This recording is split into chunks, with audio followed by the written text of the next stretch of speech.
და დღის სხვა მთავარი ამბები საჯარო სამსახურში დასაქმებისა და ბანკის კრედიტის დაფარვის სანაცვლოდ ტყიბულის რაიონის კონსტიტუციური უსაფრთხოების დეპარტამენტის უფროსი კობა შარვაძე კოალიცია ქართული ოცნების ახალგაზრდული ორგანიზაციის თავმჯდომარეს გიორგი კუბლაშვილს კოალიციიდან ინფორმაციის მიწოდებას თხოვდა. შარვაძის ინფორმაციით ოპოზიციის აქტივისტის გადაბირების შესახებ საქმის კურსში იყო პოლიციის უფროსი, საკრებულოს თავმჯდომარე და გამგებელი. აუდიო ჩანაწერებში, რომელიც კოალიციის ახალგაზრდული ორგანიზაციის ხელმძღვანელმა გაავრცელა, გარკვევით ისმის, როგორც თავაზობენ გიორგი კუბლაშვილს კოალიციიდან ინფორმაციის მიწოდების სანაცვლოდ სოლიდურ ანაზღაურებას.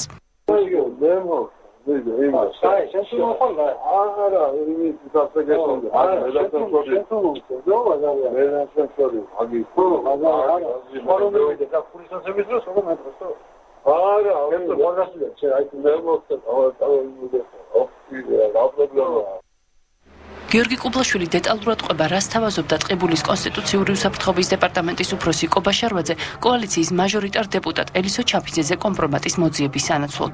კობა შარვაძე მე პირდებოდა, რომ მიშოვიდა სამსახურს, გინდ პოლიციაში, გინდ მერიაში, მეუბნებოდა, რომ აღნიშნულთან დაკავშირებით საქმის კურსში იმყოფებოდა როგორც საკრებულოს თავმჯდომარე დავით ქათამაძე, აგრეთვე ქალაქის გამგებელი ლევან თოხნაძე.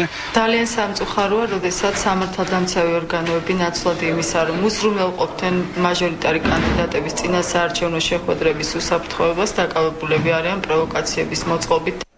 ბრალდებას კატეგორიულად უარყოფენ ქალაქის ხელმძღვანელი პირები. ისინი შანტაჟის მცდელობას გამორიცხავენ და კოალიციის აქტივისტს პროვოკაციაში ადანაშაულებენ. ტყიბულის გამგებელი აცხადებს, რომ კობა შარვაძე უკვე კარგა ხანია კუდის უფროსი აღარ არის და ქალაქშიც არ უნახავთ.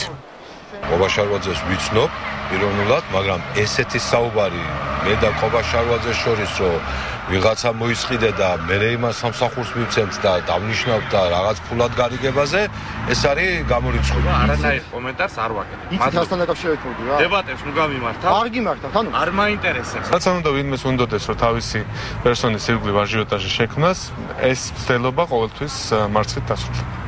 გიორგი კუბლაშვილი ქუთაისის პროკურატურაში სარჩელის შეტანის შესახებ საუბრობს, თუმცა პროკურატურაში აცხადებენ, რომ მსგავსი საჩივრით მათთვის არავის მიუმართავს და შესაბამისად საქმეც არ აღძრულა.